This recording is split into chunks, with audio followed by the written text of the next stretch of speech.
Ya, kita awal dari informasi yang pertama, seorang guru di Depok, Jawa Barat menghadang dan memukul bus yang tengah melintas di depan sekolah. Guru tersebut kesal lantaran supir membunyikan klakson telolet di saat siswa tengah melaksanakan ujian.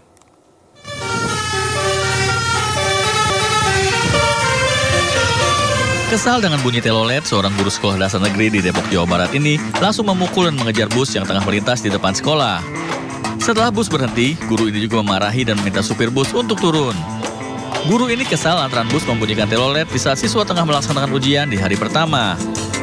Guru penghadang bus telolet menyebut tindakannya bukan untuk viral di media sosial, melainkan sebuah bentuk ketegasan untuk saling menghargai. Ujian hari pertama, di mana anak-anak sedang melakukan ujian kan butuh konsentrasi. Lalu ada bus yang membunyikan telolet. Nah, saya secara spontan mendatangi bus tersebut. Mungkin cara saya mungkin dianggap salah, ya, saya mungkin agak kasar. Tapi ya namanya spontan kan kita tidak bisa kontrol ya. Sementara itu, polisi menyebut akan menindak tegas supir bus yang memakai klakson tidak sesuai standar. Polisi juga mengimbau agar para pengguna jalan tidak melakukan kegiatan yang mengganggu dengan membuat kebisingan. Kami akan menyelidiki, apabila ditemukan identitasnya kami akan tilang karena sudah jelas tertera PO-nya di mana, kemudian jelas lokasinya di mana. Diketahui Jalan Pasir Putih Sawangan ini kerap dilewati oleh beragam bus yang hendak menuju tempat wisata yang ada di Kota Depok. Bus pariwisata yang melintas di Kota Depok juga kerap membunyikan klakson teloletnya. Dari Depok, Jawa Barat, Iyung Rizky, iNews melaporkan. Pemirsa, polisi berhasil menggerebek sebuah rumah yang dijadikan laboratorium ekstasi. 6 orang dan ratusan butir ekstasi yang mengandung mepedron berhasil diamankan polisi. Para tersangka terancam hukuman mati.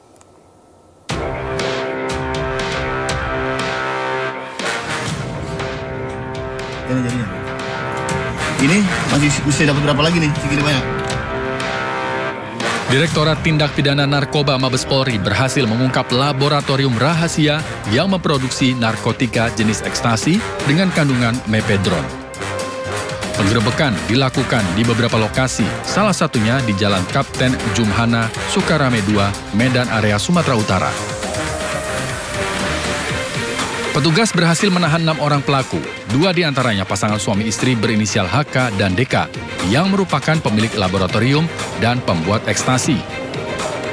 Berdasarkan hasil uji laboratorium forensik, ekstasi yang dibuat oleh pasangan suami istri ini memiliki kandungan mepedron.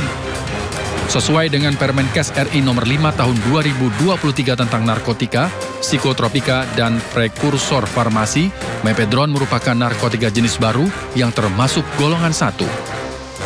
Penyalahgunaan mepedron sangat beresiko tinggi bagi tubuh, diantaranya merusak jantung, merangsang sistem saraf berlebihan, menyebabkan halusinasi, perasaan gelisah, dan kejang.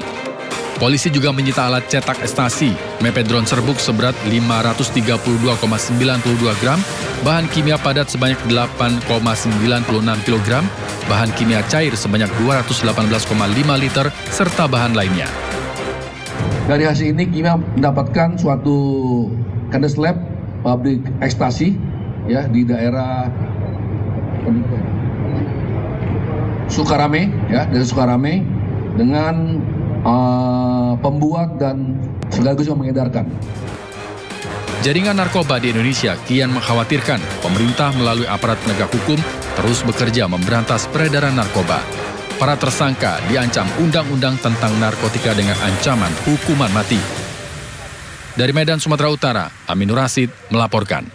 Selain di Medan, Direktorat Tindak Pidana Bareskrim Polri juga memusnahkan barang bukti narkoba hasil kasus laboratorium narkoba rahasia di sebuah villa di kawasan Canggu, Bali. Sebelum pemusnahan, barang bukti dikirim ke Semarang, Jawa Tengah dengan menggunakan kendaraan khusus dan diawasi langsung oleh Provos Mabes Polri.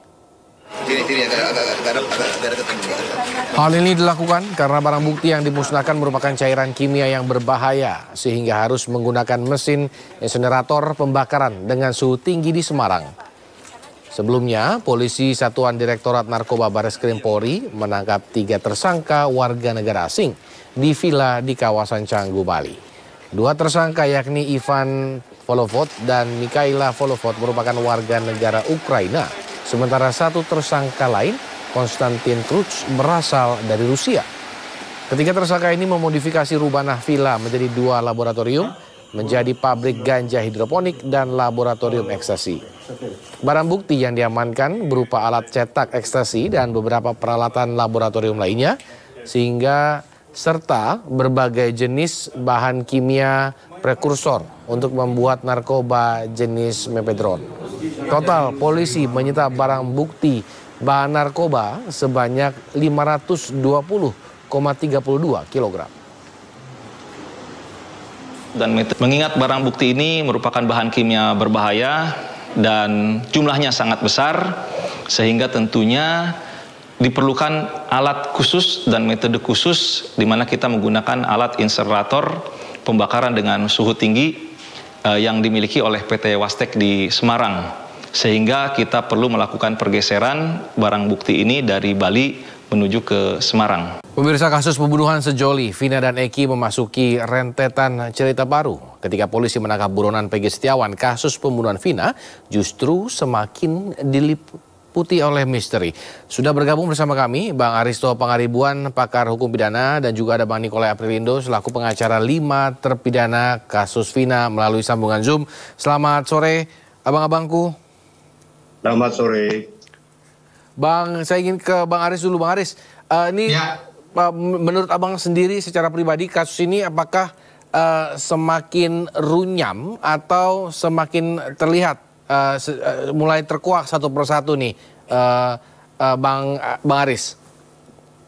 Ya, semakin runyam ya kalau kita lihat ya, semakin runyam, dan mungkin juga karena kerunyaman itu membuka satu persatu. Karena kita lihat kan sekarang ada saksi-saksi, beberapa saksi-saksi yang tadinya dianggap saksi-saksi kunci itu mulai berbicara. Berbicaranya itu adalah mengatakan kesaksian mereka sebelumnya itu tidak betul. Padahal kesaksian mereka, misalnya ada Aib, kemudian kemarin ada Liga Akbar ya. Kesaksian mereka itu sebelumnya menjadi fondasi dari putusan hakim tahun 2016-2017 itu ya, sampai Mahkamah Agung. Nah, ketika ada kesaksian baru ini, tentunya ini kan menimbulkan banyak pertanyaan. Bang Aris, kesaksian baru. Bang Aris, boleh tahan dulu. Bang Aris, boleh agak maju sedikit, Bang Aris, karena terlihat agak blur wajahnya, Bang Aris. Oke. Mungkin ada...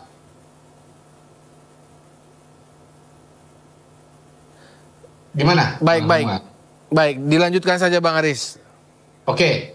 Jadi tadi ya, karena kesaksian-kesaksian ini seolah-olah kesaksian baru ini membongkar kan sebenarnya perkara yang pada tahun 2016 itu sudah ada. Jadi kalau pertanyaannya semakin runyam atau tidak, ya semakin runyam tentunya karena perkembangan baru ini mengoreksi ya cerita sebelumnya. Nah, apakah koreksi ini kemudian akan membuka cerita baru, akan membuka kebenaran baru, itu nanti kita lihat. Oke, jadi sebenarnya ini menguntungkan siapa menurut Bang Aris? Kalau dibilang menguntungkan ya tentunya utamanya menguntungkan publik ya, karena kan harus ada kebenaran, dan juga menguntungkan, idealnya adalah menguntungkan korban dan keluarga korban. Itu yang pertama. Yang kedua, tentunya kalau ada cerita baru, kalau ada situasi baru, ini menguntungkan terpidana-terpidana yang sebelumnya. Artinya, mereka itu diadili, dijatuhi hukuman berdasarkan cerita yang tidak betul. Kalau andai kata keterangan-keterangan dan fakta-fakta baru ini teruji dan valid. Oke. Gitu, Bang Samuel. Oke, tahan dulu Bang Aris. Bang Niko, bagaimana Bang Niko setelah Pradi memberikan bantuan hukum terhadap sejumlah terpidana ini, apa perkembangan terbarunya Bang Niko? Baik, jadi saya koreksi dulu bahwa Pradi dalam hal ini kami dari praktisi hukum yang ada di Pradi, kita merespon permintaan dari keluarga para terpidana, ibu dan kakak mereka, keluarga mereka datang kepada kami, diantar oleh Kang Deddy Mulyadi waktu itu, tanggal 10 Juni. Kemudian para saksi juga yang bersaksi pada saat itu di pengadilan tahun 2016, mereka datang kepada kami, menceritakan permasalahan yang terjadi sebenarnya. Dan mereka menceritakan bagaimana mereka terpaksa dan dipaksa untuk melakukan sesuatu yang tidak mereka lakukan. Ini sangat naif bagi kami, karena di era seperti sekarang ini masih ada perilaku-perilaku dari oknum tertentu dari penyidik yang memaksakan atau merekayasa suatu kasus seakan-akan pelakunya itu adalah pelaku yang di hadapan mereka. Padahal anak-anak ini ada sekitar jumlah 9 atau 10 orang itu bukan pelaku mereka. Mereka orang-orang yang tidak tahu mengenai kasus ini. Tapi hasil interogasi kita terhadap mereka, wawancara kita terhadap mereka, maupun hasil investigasi kami yang turun ke lapangan untuk melihat kebenaran kasus ini, kami mendapatkan beberapa kejanggalan. Sedikitnya ada 8 kejanggalan yang kami dapatkan. Pertama, bahwa pada saat mereka diperiksa di Polsek maupun di Polres maupun di Polda, mereka tidak didampingi oleh kuasa hukum atau pengacara. Ini sudah sangat melanggar KUHAP, Kitab Undang-Undang Hukum Acara Pidana. Kemudian mereka mengatakan sesuatu yang sudah diarahkan oleh penyidik pada saat itu. Nah, mereka mendapatkan tekanan, ancaman baik fisik maupun psikis. Sehingga mereka terpaksa menuruti apa kehendak dari para penyidik pada saat itu. Ini pengakuan mereka ya. Yang kan. Kemudian kejanggalan kedua bahwa hakim yang menyidangkan perkara ini itu hanya berdasarkan kepada keterangan terdakwa. Sedangkan dalam pasal 18 KUHAP, 184 KUHAP, yang disebut alat bukti itu keterangan saksi, kemudian keterangan ahli, surat, kemudian petunjuk, baru keterangan terdakwa. Keterangan terdakwa bukan satu-satunya alat bukti. Nah, di sini tidak ada persesuaian antara keterangan saksi dan keterangan terdakwa. Dan kemudian barang bukti yang dipergunakan untuk melakukan kejahatan pun tidak ada persesuaian. Kemudian hasil visum pun yang dihadirkan itu tidak ada persesuaian. Nah, anak-anak ini mengatakan bahwa mereka pada malam kejadian tanggal 27 Agustus 2016, mereka itu ada di rumah Pak RT setelah mereka berkumpul di Warung Buning, kemudian ke rumahnya Hadi, dan kemudian ke rumah Pak RT bersama anaknya Pak RT yang bernama Kavi. Anehnya anaknya Pak RT yang bernama Kavi ini tidak juga dijadikan saksi ataupun tersangka waktu itu. Nah, Pak RT itu menyangkal bahwa anak-anak itu tidur di rumahnya pada malam kejadian. Nah, ini menjadi tanda tanya kami. Kemudian juga kita melihat bahwa dikatakan bahwa terjadi pembunuhan menggunakan senjata tajam atau samurai. Ternyata dari hasil visum yang kami pelajari, kami baca, tidak ada satupun kalimat atau hasil yang menyatakan ada luka tusuk, apalagi samurai. Samurai itu kalau luka tusuk itu pasti dalam.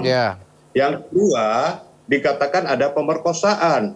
Ternyata tidak pernah diperiksa tentang pemerkosaan itu, siapa yang memperkosa, dan khususnya sperma yang ada itu tidak pernah diteliti berdasarkan scientific crime investigation atau berdasarkan krim maupun visum. Nah, kemudian kami juga mendapatkan fakta bahwa para terpidana ini itu mereka diharuskan untuk mengakui apa yang tidak mereka lakukan dalam persidangan itu. Bahkan mereka ingin mengklarifikasi dengan keterangan yang benar, yang jujur, ternyata tidak diberikan kesempatan oleh majelis hakim yang menyidangkan perkara ini maupun jaksa penuntut yang menuntut perkara ini. Nah, ini beberapa kejanggalan-kejanggalan yang kami dapatkan. Dan kemudian pengakuan mereka juga kepada kami, mereka tidak pernah melihat yang namanya Peggy alias Perong atau Peggy Setiawan. Nah, ini menjadi tanda tanya kami, dari mana datangnya Peggy itu. Kemudian ada 2 orang yang dikatakan membonceng korban almarhum Eki dan Vina ketika mereka habis dipukuli dan sebagainya, dibonceng ke flyover.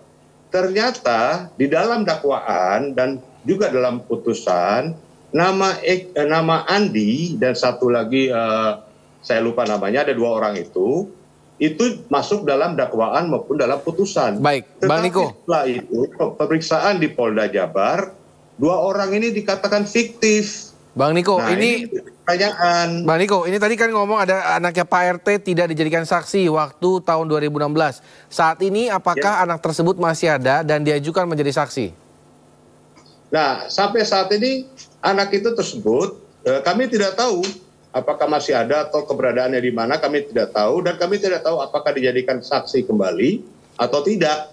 Dan bagi kami seharusnya Pak RT dan anaknya Kavi itu juga dijadikan saksi supaya bisa memperjelas keberadaan mereka sebetulnya pada waktu kejadian. Nah, menyangkut 2 orang yang dikatakan fiktif itu, kenapa di dalam dakwaan, di dalam tuntutan maupun di dalam putusan itu dicantumkan bahwa ada 2 orang itu yang bernama Andi dan satu lagi saya lupa namanya, itu yang membonceng atau mengapit korban Vina maupun Eki dan naruh ke jembatan seperti itu ya, Bang Niko. Berarti kan ini ada 3 tempat kejadian perkara kalau saya lihat TKP. Tapi kenapa fokus di flyover? Tahan dulu Bang Niko. Bang Aris, ini kan tadi Bang Aris bilang bahwa ini sebenarnya runyam, semakin runyam tapi semakin terlihat satu persatu runtutannya. Pak Mahfud mengatakan bahwa ada permainan dan penyimpangan pidana dalam penanganan kasus hukum ini. Tanggapan Anda seperti apa? Ya gini, Pak Mahfud itu saya sudah baca juga statementnya ya, saya dengar juga statementnya. Itu kan dugaan sebenarnya. Pak Mahfud mengatakan pertama kayaknya ini lebih dari ketidakprofesionalan. Ada juga pelanggaran-pelanggaran, kemungkinan pelanggaran. Tadi dari penjelasannya Pak Dr. Niko kan sudah mengatakan, tadi saya lihat ada 2 persoalan. Ya, pertama persoalan pelanggaran prosedur. Tadi mestinya dipaksa, mengaku, kemudian ada penyiksaan, kemudian diarahkan. Itu soal pelanggaran prosedur, ya, pelanggaran prosedur. Kemudian kedua, pelanggaran yang mengarah kepada substansi persoalan. Apa itu misalnya? Tadi, kalau sudah diarahkan, mempengaruhi, berarti itu cerita bukan cerita yang sebenarnya.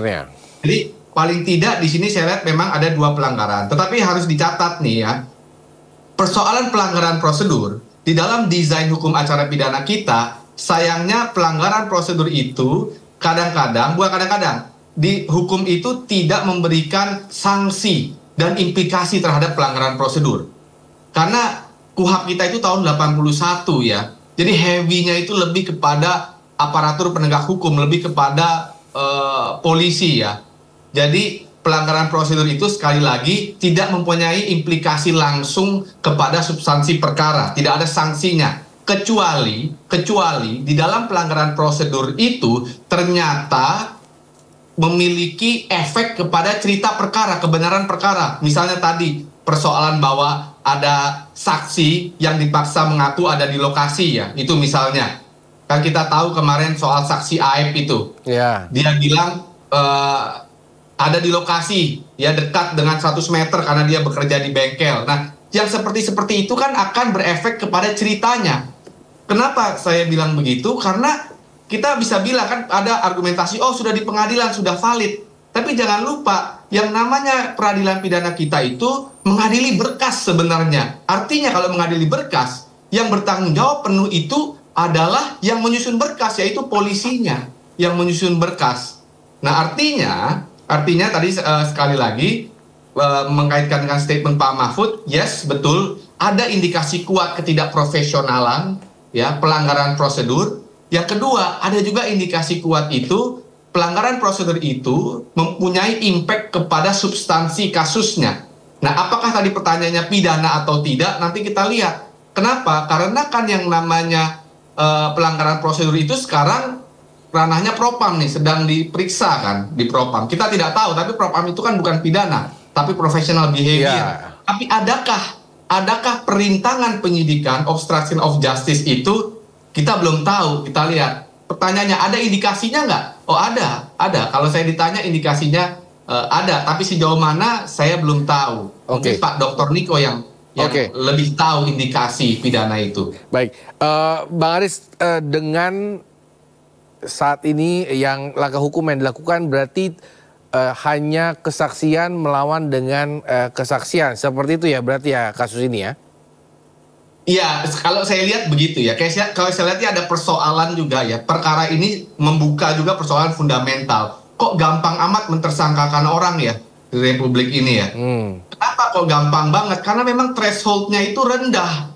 Ya, sebelum putusan MK, jadi putusan MK pernah mengatur bagaimana menetapkan tersangka. Itu 2 alat bukti. Tapi kebanyakan polisi itu tetap berpegangan kepada pedomannya 1 alat bukti tambah 1 laporan.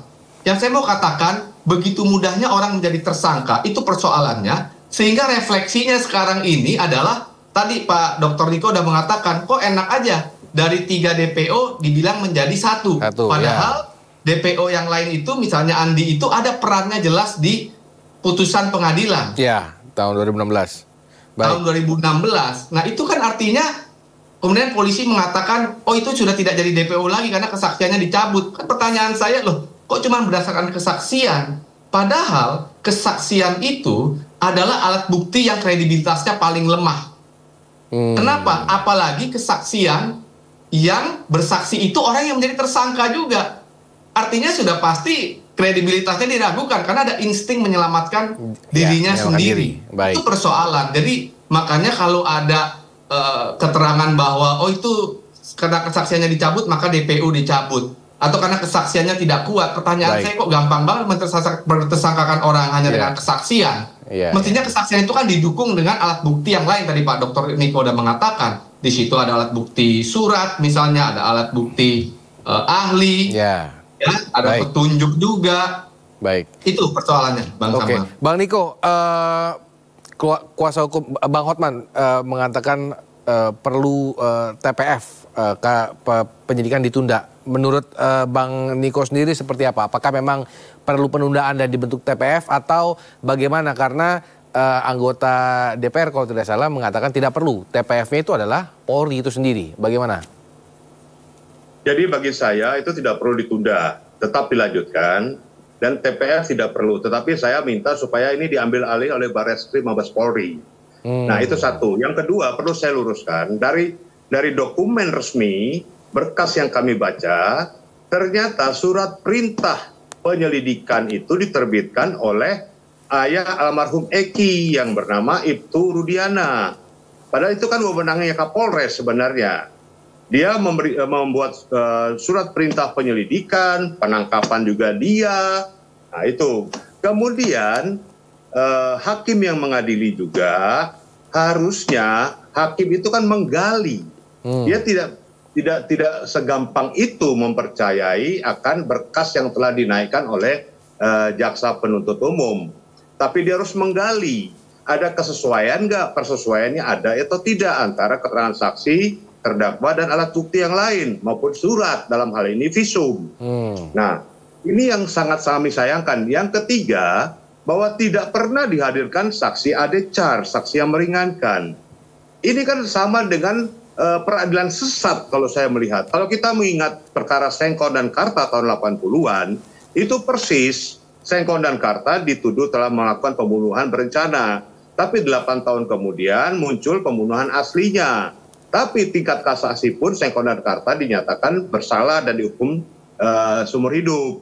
Namun akhirnya oleh Mahkamah Agung waktu itu menganulir dengan adanya PK itu setelah timbul pembunuh aslinya yang ada. Tuh. Nah sekarang semuanya dibebankan kepada Peggy alias Perong. Nah, kita tidak tahu Peggy alias Perong atau Peggy Setiawan yang saat ini ditangkap. Ini keterangan dari anak-anak itu sendiri, mereka tidak mengenal Peggy ini dan tidak pernah melihat Peggy ini dalam perkumpulan mereka saat itu. Nah, dan kita juga harus melihat bahwa siapa orang yang pertama kali melakukan pertolongan atau menemukan Peggy dan Vina itu, siapa orangnya, harus kita kejar itu siapa orangnya. Karena tidak menutup kemungkinan orang yang pertama kali melapor maupun melihat itulah sebenarnya pelaku sesungguhnya. Untuk menutupi perilakunya, dia membuat alibi, dia seolah-olah yang menemukan itu. Ini juga harus digali. Nah, ini tidak pernah juga digali oleh hakim yang menyidangkan itu maupun dalam pemeriksaan BAP oleh kepolisian maupun oleh kejaksaan. Demikian. Baik. Bang Aris, terakhir, apakah perlu ditunda penyidikan seperti ini sehingga dibentuk juga TPF atau seperti apa? Ini ya, jadi memang menarik ya usulan TPF ini, dan TPF ini kan sudah ada referensinya di literatur hukum kita, misalnya soal Munir, soal cicak buaya. Memang menarik, kenapa? Karena polisi di sini ya ada tendensi memiliki konflik kepentingan. Karena dua kepentingan. Pertama, kepentingan menegakkan hukum. Yang dua, kepentingan untuk menjaga reputasi institusinya. Mencuci piring persoalan 2016 lalu. Karena ada dua konflik kepentingan ini, maka memang ideal kalau dibentuk TPF. Saya bilang ideal. Tapi realitanya akan sangat sulit. Kenapa? Karena kalau membentuk TPF itu artinya mendelegitimasi Polri. Dan itu merupakan langkah politik hukum yang yang cukup kuat, mengatakan kalau misalnya Presiden atau Menko Polhukam membentuk TPF itu kan mau mengatakan ini polisi udah nggak bisa dipercaya, saya ambil alih dengan gabungan. Jadi pertanyaannya bagaimana saya melihat TPF itu? TPF itu ideal dalam rangka teoritis, tapi dari segi praktikal akan sulit dilakukan. Nah, mungkin jalan tengahnya, betul kata Pak Dr. Niko, itu ya diambil Bareskrim. Itu jalan tengahnya. Terbaik lah ya, seperti itu ya. Baik. Terima kasih Bang Aris dan juga Bang Niko telah bergabung bersama kami pada sore hari ini. Kita tunggu pergerakan dari pihak kepolisian karena seperti kita tahu ada juga kasus viral yang kembali viral yang belum terkuak oleh pihak kepolisian tahun 2012. Kita berharap kasus Vina dan Eki menemui titik terang. Selamat sore abang-abangku. Selamat sore. Terima kasih. Salam kenal Pak Dr. Niko. Ya, tertangkapnya para terduga pelaku pembunuhan Vina tak lepas dari kesaksian Aep. Hal tersebut mendapat perhatian dari mantan Kabareskrim Polri periode 2008-2009, Komjen Pol Purnawirawan Susno Duaji, yang mengatakan pernyataan Aep dinilai janggal lantaran mengatakan tak kenal sosok Peggy, namun dapat mengingat seperti apa wajah Peggy. Tak hanya itu, kesaksian Suroto juga dinilai Susno lebih meyakinkan karena Suroto sempat menolong Vina dan Eki serta membawanya ke rumah sakit bersama 2 orang polisi. Yang ada itu adalah keterangan saksi dari siapa namanya Aep. Saksi Aep ini sekarang ini udah dihujat karena jelas pasti bohong. Kenapa bohong? Ya saya bohong lah. Saya ini kan polisi. Melihat orang jarak 100 meter. 1. Malam hari jam 10-an. Tidak kenal orangnya tapi tahu wajahnya. 8 tahun yang lalu. Dia tahu ada Peggy di situ. Ini jelas bohong sekali. Bagaimana mau tahu ada Peggy yang nggak kenal kok? Ingat wajahnya. Menurutnya hanya karena pernah melihat sebelumnya sering lewat di situ. Tapi 100 meter mana tahu dia ada Peggy di situ. Kemudian melihat lempar-lemparan ya. Nah, setelah dibuktikan dengan TKP dan sebagainya, mana mungkin lah jam 10 malam jarak segitu mengenal wajah orang boro-boro 100 meter. 10 meter aja nggak kenal. Tahu warna sepeda motor, itu gelap. Jadi jelas ini bohong. Kalau kesaksian Peggy ini digunakan dasar hukum untuk menghukum di dalam sidang pengadilan, berarti hakim, jaksa sudah ditipu semua. Oleh Aep. Oleh Aep. Udah jelas bohong ini. Ditambah lagi keterangan siapa namanya? Ade atau siapa lagi? Yang kira-kira nadanya sama. Tambah lagi keterangan misalnya saksi mahkota. Karena apa? Kalau berkas ini pasti di-split, orang-orang yang sudah dihukum itu akan menjadi saksi untuk yang ini. 8 orang. 8 orang sisa katatal yang keluar tidak kenal dengan Peggy ini. Dan bukan Peggy itu yang ditunjukkan fotonya. Kemudian yang ada di dalam sekarang ada 7, 5 apa 6 mengatakan tidak kenal. Padahal melakukan kejahatan bersama. Lah berarti lemah sekali keterangan saksi ini. Ditambah lagi kesaksian daripada Suroto. Kesaksian siapa satunya lagi? Ferry ya? Siapa? Nah, TKP-nya pun sudah salah. Menurut Suroto. malam itu pun hujan dan tidak mungkin lempar-lemparan batu, berarti jelas saksi Aep, saksi Ade dan sebagainya itu gugur. Ya, mudah-mudahan otomatis nih ya gugur ya. Ya, karena kalau secara saintifiknya atau apa yang tadi Bapak Susto katakan, dua saksi yang tidak mungkin melihat dengan jelas. Peristiwa yang sama tidak mungkin orang melihatnya berbeda. Manakala berbeda, ini pasti satu nggak benar atau dua-duanya salah. Kan gitu kan? Satu nggak benar atau dua-duanya salah. Atau dua-duanya salah. Berarti saya ingin menyatakan bahwa keterangan saksi itu untuk dasar penangkapan si Peggy ini gugur. Ya, desakan untuk mengusut tuntas kasus pembunuhan Vina dan Eki terus bergulir. Tak hanya menuntut polisi bekerja secara profesional dalam mengungkap kasus ini, namun banyak pihak termasuk para kuasa hukum saling melempar argumentasi untuk mengurai benang kusut kasus Vina. Berikut cuplikan adu argumen para pembela di kasus Vina dalam program Interupsi iNews TV. Hotman, saya melihat statement Saudara Hotman diperkuat oleh Saudara Farhad bahwa perlu tim pencari fakta. Urgensinya apa? Presiden sudah memerintahkan. Sambo saja yang besar begitu, dah ada TPF-nya dan tuntas. Apalagi hari ini. Hari ini saya dapat informasi. Saudara Peggy, mohon maaf ini rekan saya Marwan, itu sudah dilakukan uji. Pertama psikologi, kemudian uji lie detector, uji kebohongan. Dan diperiksa juga Facebooknya. Tapi Anda setuju? Dari data-data, sebentar, dari data-data Facebook, saya dapat informasi itu sudah mengarah kepada dugaan kita bahwa Peggy adalah pelakunya. Itu poinnya. Ada pertanyaan? FB setahu saya, mohon dikoreksi juga Pak ya, FB itu sempat hilang, terus tiba-tiba muncul lagi. Betul seperti itu Pak Marwan? Ya, betul. Sebentar, betul. Saudara Peggy, dalam informasi yang saya dapat, ini kita men-tracking bahwa Peggy sudah mengakui bahwa itu Facebook dia. Oke Pak Marwan, silakan. Terfei, abang ini terlalu menguasai permasalahan saya lihat. Pokoknya dia tuh udah tahu semuanya masalah permasalahan ini.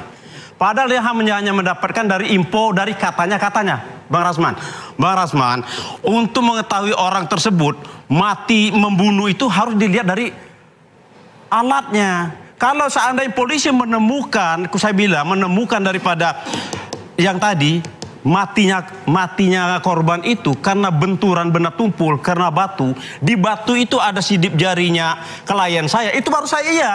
Kalau hanya dari Facebook, dari ijazah, dari mana ceritanya? Bang Rasman nanti gini Bang. Saya ngomong dulu. Sebentar. Bang Rasman, kalau Bang Rasman ini baru katanya aja baru dapat deh. Biar Bang Rasman tahu menguasai permasalahan. Nanti selesai acara ini Bang Rasman temuin saya. Ada putusan pengadilan setebal ini Bang. Saya serahkan ke Bang Rasman biar Bang Rasman enak cuap-cuap di TV gitu loh. Pemirsa, mantan Menko Polhukam Mahfud MD menyoroti kondisi hukum dan demokrasi yang terjadi di Indonesia saat ini. Menurutnya, saat ini kondisi hukum di Indonesia sedang kehilangan arah dalam waktu belakangan ini. Ya kalau materinya tadi udah jelas ya. Sekarang ini kita sedang kehilangan arah hukum yang benar. Kehilangan sukma hukum. Itu tidak bisa disembunyi-sembunyikan. Dasar teorinya ada. Praktek di lapangannya bisa kita comot sembarang waktu itu ada. Kita menemukan kasus itu. Dan itu berbahaya bagi kelangsungan masa depan Indonesia ini. Karena idenya demokrasi itu tidak bisa jalan baik tanpa hukum yang benar. Demokrasi itu bisa disalahgunakan. Membunuh demokrasi dengan cara demokrasi. Membunuh demokrasi dengan membuat aturan-aturan hukum itu berarti sudah tidak benar. Hukum sudah kehilangan sukma. Hukum sudah kehilangan peran atau fungsi social ordernya. Itu aja. Dari pokok ceramah tadi kan cuma itu isinya. Dan kita akan tentu saja kalau PDIP itu kalau dikaitkan dengan akademik, menurut saya memang memperkuat hukum progresif dan keadilan substantif itu penting. Mengapa ini penting diperjuangkan secara politik itu ide para pembuat undang-undang dasar gitu. Satu, karena ini penting karena di kampus itu ada juga yang tidak setuju dengan progresif hukum ya hukum gitu. Tidak ada progresif artinya apa? Dia normatif semata-mata, tidak memberi sukma terhadap. Kita ke informasi lainnya, Presiden Joko Widodo menyatakan laju inflasi pada Mei 2024 sebesar 2,84% merupakan salah satu yang terbaik di dunia. Jokowi menilai inflasi saat ini jauh lebih baik dari 10 tahun lalu yang ada di level 9,6%. Pertama-tama saya ingin menyampaikan ucapan terima kasih yang sebesar-besarnya pada tim pengendalian inflasi pusat dan tim pengendalian inflasi daerah yang telah bekerja keras, yang telah berusaha keras untuk mengendalikan inflasi, sehingga yang terakhir di bulan Mei yang lalu inflasi kita berada di angka 2,84%. Ini merupakan salah satu yang terbaik di dunia.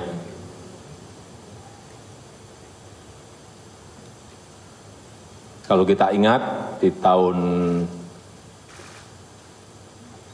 9-10 tahun yang lalu inflasi kita masih berada di angka 9,6%, Pak Gub ya. 9,6% dan atas usaha keras kita. Pemirsa, semua persiapan jelang prosesi ibadah di Arafah, Muzdalifah dan Mina, Arsmuna sudah dilakukan pemerintah Arab Saudi. Salah satunya dengan melapisi aspal dicampur karet untuk meredam panas dan memberi kenyamanan jemaah calon haji saat berjalan kaki.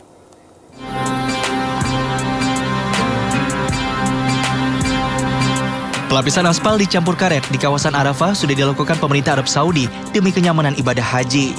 Pelapisan ini diklaim mampu meredam panas dan memberikan kenyamanan bagi jemaah haji saat berjalan kaki. Proyek pengaspal dicampur karet ini menelan biaya sebesar 2 juta rial atau setara 8,6 miliar rupiah. Pemerintah Arab Saudi juga sudah melakukan penelitian selama 12 bulan hingga formula penggunaan aspal sebesar 70% dan karet 30% bisa digunakan. Rencananya hari ini jemaah calon haji Indonesia sudah mulai bergeser ke Arafah untuk pelaksanaan puncak ibadah haji. The main aspect is that you can walk and you don't feel any knee pressure. We have sensors, we have temperature, and we have strain, and it measures both temperature and strain. Saat ini suhu di Padang Arafah mencapai 44 derajat Celcius. Seluruh jemaah calon haji diharapkan bisa tetap menjaga kesehatan demi kelancaran ibadah haji. Tim Liputan iNews melaporkan. Untuk mengetahui informasi terkini jelang puncak ibadah haji, kami sudah terhubung dengan rekan Suhud Nur Fadli di Mekah, Arab Saudi. Assalamualaikum, selamat sore waktu Jakarta, Suhud. Waalaikumsalam, selamat siang waktu Arafah, Mekah, Arab Saudi, Samuel. Suhud, bagaimana situasi jelang puncak ibadah haji di sana? Apa saja aktivitas yang dilakukan para calon jemaah haji saat ini? Silahkan. Iya, dapat saya laporkan langsung dari tenda jemaah haji Indonesia di Arafah, Samuel, bahwasanya sampai tadi pukul 12 waktu Arab Saudi tercatat sudah 50 kloter jemaah haji Indonesia yang Arafah. Secara keseluruhan jemaah haji Indonesia di Arafah menempati 1.169 tenda yang terdiri dari 73 maktab, Samuel, dan dibagi dari 11 sektor. Nantinya selama di Arafah sambil menunggu waktu wukuf pada Sabtu 15 Juni esok hari, jemaah akan fokus pada ibadah untuk melantunkan zikir dan juga bermunajat kepada Allah Subhanahu wa taala. Adapun saat ini suhu di sekitar Arafah mencapai lebih dari 41 derajat Celcius, Samuel. Oleh karena itu bagi jemaah diimbau untuk selalu menggunakan alat perlindungan diri seperti masker, kacamata, payung, dan juga membawa air minum ataupun obat-obatan pribadi agar terhindar dari heat stroke atau serangan panas, Samuel. Jemaah haji Indonesia sendiri diberangkatkan ke Arafah mulai tadi pagi sekira pukul 7 dan setiap keberangkatan dibagi dalam 3 perjalanan, Samuel, di mana keberangkatan pertama dimulai dari pukul 6 pagi sampai dengan pukul 10 pagi, sedangkan keberangkatan kedua dimulai dari pukul setengah 11 siang sampai dengan pukul 3 sore. Adapun keberangkatan ketiga atau yang terakhir dimulai dari pukul 3:30 sore sampai dengan pukul 8 malam.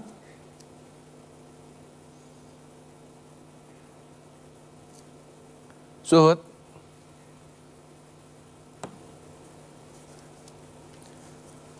Baik, Suhud, terima kasih atas informasi dari Mekah, Arab Saudi. Kita berharap yang terbaik bagi calon jemaah haji di sana. Selamat bertugas kembali, Suhud. Pemirsa, gelombang keberangkatan jemaah haji ke Arafah dimulai hari ini. Para jemaah sudah mulai memakai kain ihram dan membaca niat sejak berada di depan hotel mereka masing-masing. Untuk mengetahui persiapan jelang puncak haji, sudah bersama kami Kadakar Mekah Halilur Rahman. Selamat sore waktu Indonesia, Pak Rahman. Selamat sore Pak Samuel dari Arab Saudi, waktu siang hari. Ya, Pak Rahman, bagaimana persiapan jelang puncak haji esok hari, Pak Rahman? Baik, kami laporkan dari Mekah, Arab Saudi, persiapan yang sudah kami lakukan untuk persiapan puncak haji. Pertama, terkait dengan tenda-tenda jamaah haji telah kita siapkan dengan segala fasilitas yang diberikan oleh pihak Maktab Masyari kepada jamaah Indonesia, seperti misalkan untuk kasur, kemudian bantal, kemudian sarana untuk mandi, untuk buang air kecil, dan juga dapur yang disediakan untuk memasak makanan untuk jamaah haji Indonesia. Kemudian juga terkait dengan penyambutan jamaah yang akan tiba di Arafah, kemudian juga akan diberangkatkan dari Arafah ke Muzdalifah, kemudian dari bisa ke Mina, itu juga jamaah sudah siap untuk menyambut kedatangan jamaah Indonesia menatap masing-masing. Jadi insya Allah panitia petugas sudah siap untuk melayani jamaah haji Indonesia. Ini ya sinyal ini ya. Baik. Pak Rahman, sampai saat ini bagaimana kondisi para jemaah Indonesia? Apakah ada yang jatuh sakit atau mungkin ada yang meninggal dunia seperti itu, Pak Rahman? Ya, sejauh ini untuk jamaah yang telah tiba di Padang Arafah, memang jumlahnya tadi disampaikan baru 50 kloter. Ya. Dan untuk meninggal di Arafah belum ada, namun juga hanya ada beberapa jamaah yang sakit yang sudah dievakuasi oleh kesehatan haji yang ada di tenda di Arafah. Oke, Pak Rahman, sampai saat ini apakah ada keluhan dari jemaah Indonesia atau mereka mengungkapkan puas dengan pelayanan yang diberikan oleh Dakar Mekah sendiri? Alhamdulillah, berdasarkan testimoni yang diberikan oleh jamaah Indonesia, mereka menyatakan puas dengan layanan yang diberikan oleh petugas selama mereka di Mekah, baik layanan konsumsi, kemudian layanan akomodasi, dan juga transportasi. Mereka alhamdulillah puas dengan pelayanan yang kami berikan. Demikian Pak Samuel. Pak, besok rencananya apa atau jam berapa seluruh jemaah akan didorong ke Arafah, Pak? Baik, jamaah diberangkatkan ke Arafah hari ini pada tanggal 8 Zulhijjah. Jadi pemberangkatan hari ini ada 3 trip ya. Trip pertama tadi pukul 6, kemudian trip kedua pukul 10, kemudian trip terakhir pukul 15. Jadi diharapkan pada hari ini pada tanggal 8 Zulhijjah jamaah semuanya tiba di Padang Arafah. Kemudian untuk esok hari pada tanggal 9 Zulhijjah jamaah akan melaksanakan proses ibadah mulai dari sholat berjamaah di tenda di kemah masing-masing. Kemudian pada pukul 12.00 mereka bersiap untuk melaksanakan wukuf dengan rangkaian dimulai dari khutbah wukuf, kemudian melaksanakan sholat qasar jamaah, kemudian dilanjutkan dengan zikir dan doa sampai malam hari menjelang maghrib atau isya mereka diberangkatkan dari Arafah menuju Muzdalifah, kemudian dari Muzdalifah menuju ke Mina. Demikian Pak Samuel. Oke, terakhir Pak Rahman, apakah pemerintah akan memfasilitasi jemaah yang akan melakukan tarwiyah sendiri, Pak? Baik, jamaah untuk jamaah tarwiyah kita selalu memberikan pengawalan jika ada jamaah tarawih untuk mitigasi risiko jika ada jamaah yang tiba-tiba sakit di perjalanan. Dan tim tarawih kita juga terdiri dari beberapa tenaga kesehatan, juga dari perawat dan juga kesehatan. Demikian Pak Samuel. Baik, terima kasih Pak Khalilur Rahman telah bergabung bersama kami sore hari ini. Kita mendoakan yang terbaik bagi calon jemaah haji di sana agar ibadahnya dapat berjalan dengan lancar. Selamat sore waktu Indonesia Barat. Sorry Pak Samuel. Selamat. Pemirsa, Wakil Presiden Ma'ruf Amin mengapresiasi pelayanan haji oleh pemerintah Arab Saudi yang menurutnya terus meningkat dan semakin baik. Dalam pernyataannya, Wakil Presiden Ma'ruf Amin menyampaikan rasa terima kasih dan penghargaan yang tinggi kepada pemerintah Arab Saudi atas tambahan kuota haji yang diberikan setiap tahun serta peningkatan kualitas pelayanan visa dan fasilitas di Arafah dan Mina. Lebih jauh, Wapres memuji koordinasi yang sudah terjalin baik antara pemerintah Indonesia dan Arab Saudi. Ma'ruf Amin bahkan mengatakan bahwa Menteri Haji Arab Saudi sendiri mengakui bahwa Indonesia termasuk negara dengan pengurusan administrasi yang sangat baik sehingga memudahkan koordinasi.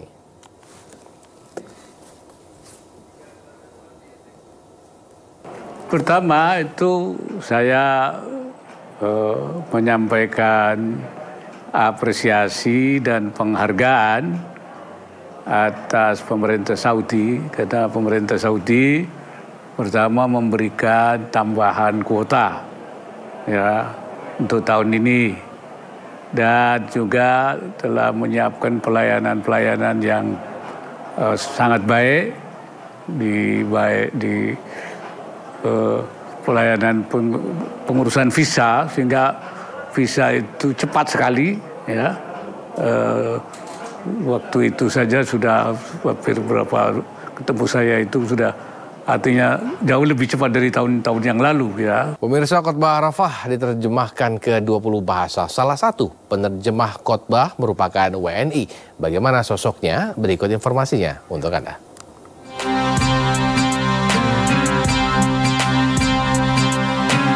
Ahmad Musyadad Harom merupakan salah satu WNI yang jadi penerjemah khotbah Arafah.